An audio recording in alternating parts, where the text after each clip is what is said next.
চেষ্টা করলে অনেক কিছুই পারা যায়। একসময় আমি পারতাম না, সেটা হচ্ছে দই।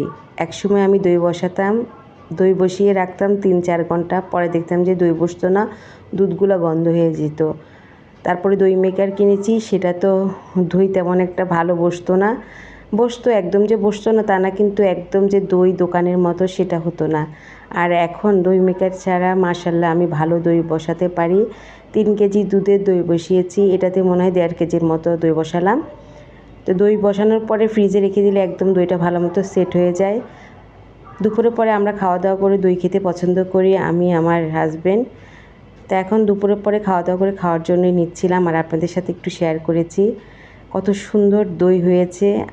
আর দইয়ের যে একটা অরিজিনাল ফ্লেভার থাকে না, একদম সেম ফ্লেভারটা আমার এই দইয়ের মধ্যে পাওয়া যায়। মনে হচ্ছে কি আমি একদম বাজার থেকে কিনে আনা যে দইটা বাসায় এনে খাওয়া হয় না, একদম সেম সেরকম